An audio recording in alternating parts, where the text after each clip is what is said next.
Hi friends, आज हम discuss करेंगे आईओसी स्टॉक के ऊपर, इंडियन ऑयल कॉर्पोरेशन स्टॉक के ऊपर।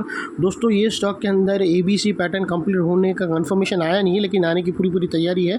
और साथों साथ दोस्तों एक बड़ा चार्ट पैटर्न बना है, वो भी ब्रेकआउट होने की कगार पर है। जैसे ही ब्रेकआउट होगा स्टॉक 9 से 11% का रिटर्न दे सकता है। और इसमें कोई भी मेरी बाय सेल होल्ड रिकमेंडेशन नहीं है, सिर्फ एजुकेशन पर्पज़ के लिए आप लोगों से शेयर करता हूँ। हम सीधा जाते हैं चार्ट पर और एनालिसिस को डिटेल अंडरस्टैंड करते हैं। तो जैसा कि आप देख सकते हो दोस्तों, स्टॉक के अंदर यहाँ से सिंस फ्रॉम फरवरी ये स्टॉक करेक्शन के अंदर चल रहा है। तकरीबन 3 महीने से करेक्शन चल रहा है। ये स्टॉक का था ए, ये था बी और सी, और अभी यहाँ से चल रहा है। उसने सी की पूरी वेव जो को स्टैग नहीं किया है, स्टैग करेगा फिर ही करेक्शन कंप्लीट की सिग्नल आ जाएंगे।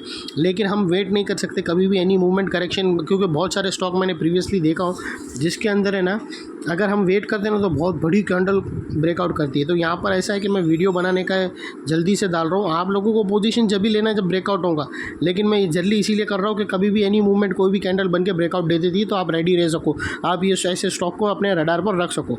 दोस्तों के अभी ऐसा है कि जैसा मैंने बता दिया, अभी यहाँ पर एक चार्ट पैटर्न बन रही है दोस्तों, उसको अंडरस्टैंड करना क्लियरली मैं क्या बताने जा रहा हूँ। अगर आप देखो ना तो यहाँ से एक ट्रायंगुलर पैटर्न बन रहा है, बड़ा ट्रायंगुलर पैटर्न। अभी दोस्तों उसमें कुछ ऐसा है कि वो ट्रायंगुलर पैटर्न के ब्रेकआउट पे ना स्टॉक ने ना 3 टाइम उसको ब्रेकआउट करने की कोशिश की, लेकिन वो ब्रेकआउट हुआ नहीं।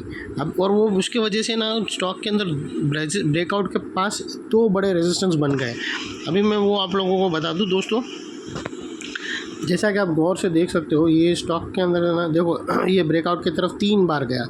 पहली बार गया, फेल हो गया, वापस दूसरी बार गया, फेल हो गया, तीसरी बार फेल हो गया, अभी चौथी बार वापस जा रहा है। तो इसकी वजह से ना यहाँ पर एक रेजिस्टेंस क्रिएट हो गया।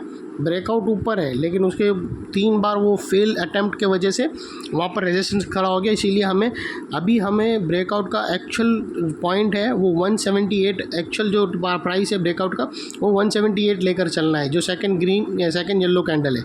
और उसके ऊपर जैसे ही 2 क्लोजिंग मिल जावे, अगर 178 के ऊपर 2 क्लोजिंग मिल जावे, यानी कंफर्म हो जाएगा तुम्हारा स्टॉक बाई के रडार पर। और इसका जो टारगेट अपसाइड में निकल के आता है दोस्तों, वो तकरीबन 11% का टारगेट है। क्योंकि ये जो ट्रायंगल बना है ना फ्रेंड्स, ये जो ट्रायंगल है वो 11 से 12% का ट्रायंगल की वेव है। तो ब्रेकआउट होने पर भी वो इतना स्पीड में ऊपर अपसाइड भागेगा। तो उसके वो अगर देखने जाओ ना तो उसके हिसाब से आपका जो टारगेट्स निकल के आ रहा है वो 200 पे आ रहा है। और आपको जो स्टॉप लॉस आपको रखना है वो आप ये जो ट्रेंड लाइन है, इसको इसके नीचे क्लोजिंग बेसिस पे अगर 2 कैंडल क्लोज हो जावे तो आप अपना स्टॉप लॉस संभाल के निकाल लेना। या फिर कोई भी लोअर स्विंग, जैसे ये लोअर स्विंग है उसके नीचे भी क्लोज हो जावे, अगर स्टॉक यहाँ से आगे जाएगा तो लोअर स्विंग फिर और ऊपर आ जाएगी। जो पहली लोअर स्विंग है वो भी रख सकते हो, या फिर वो ट्रेंड लाइन के नीचे आप स्टॉप लॉस रखोगे। और दोस्तों आप लोगों को बता दूँ कि बहुत सारे ऑयल रिफाइनरी गैस के, जैसे अभी देखो ना मैंगलोर रिफाइनरी के अंदर ब्रेकआउट आया है। फिर उसके बाद अगर आप देखो तो चेन्नई पेट्रो में आया है। बहुत सारी ऑयल कंपनी के अंदर ब्रेकआउट स्लोली आते जा रहे हैं। तो आईओसी को खास रडार पे रखना दोस्तों। एनी टाइम ब्रेक करके, चेन्नई पेट्रो में भी बहुत बड़ी कैंडल बनी थी ब्रेकआउट के साथ खट करके, तो यहाँ पर भी कभी भी वो सिनेरियो हो सकता है। और वैसे ही अगर आप स्टॉप लॉस अगर आप देखो ना, अगर आप लोअर स्विंग भी रखते हो, ये वाला स्टॉप लॉस रखते हो जो तकरीबन मैं रेड को कर देता हूँ, तो आपका जो स्टॉप लॉस निकल कर आएगा दोस्तों वो इतना एरिया आएगा और टेक प्रॉफिट आपका इतना बड़ा आएगा जो ऑलमोस्ट 1:3 से भी ज़्यादा आपको रिस्क टू रिवॉर्ड रेशियो दे सकता है। तो इसमें कोई भी मेरी बाय सेल होल्ड रिकमेंडेशन नहीं है दोस्तों कि ये स्टॉक को रडार पे रखना। ये बार ब्रेकआउट्स पे जाके रुक रहा है। एनी टाइम ब्रेकआउट होने पे ही सैलाब की तरह स्टॉक भागेगा, अपसाइड 11% देगा रिटर्न। तो ये थी एनालिसिस। अच्छी लगे तो प्लीज़ मेरी चैनल को लाइक शेयर सब्सक्राइब करते रहना फ्रेंड्स। Thank you.